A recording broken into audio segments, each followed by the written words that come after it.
जय मां द्वारसणी घटी सबु अपेक्षार अंत आरंभ होईची घाटी रास्ता बंद होईची आंदोलन आउ पूरा होईची लोकंको विश्वास एवं भावना।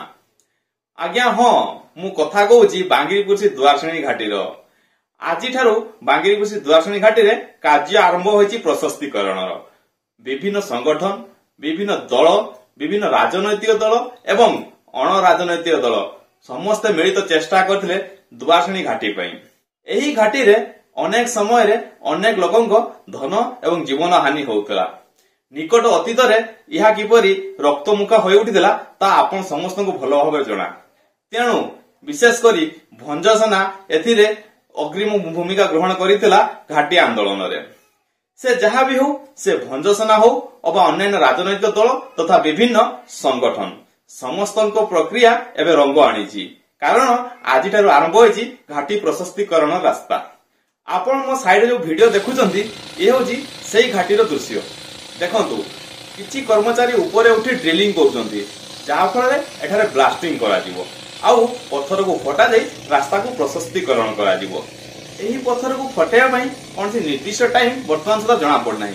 तथापि आम पाखर जेतिकी सूचना अछि राति रे याकू ब्लास्टिंग करा जिवो एवं एही ब्लास्टिंग पई प्राय तो 5 घंटा धरी जातीय राजपथ बंद रहिबो एवं घाटी रास्ता प्रशस्तीकरण कार्य आरंभ होबो।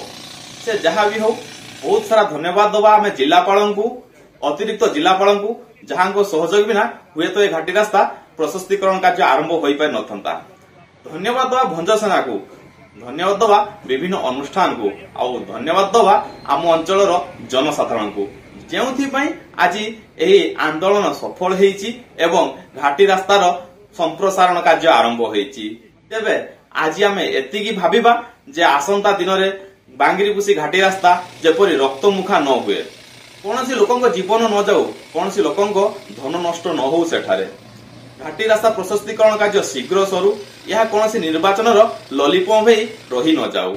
तेणु आशा करुची आपण समस्त इनफॉरमेशन टी भलो लागिथिबो। जदि भलो लागिची आ मो चैनल प्रथम करी आछंती ताले मो चैनल को लाइक एवं सब्सक्राइब कर दियंतु। पुनी देखा हो आ गोटे वीडियो रे। जय जगन्नाथ।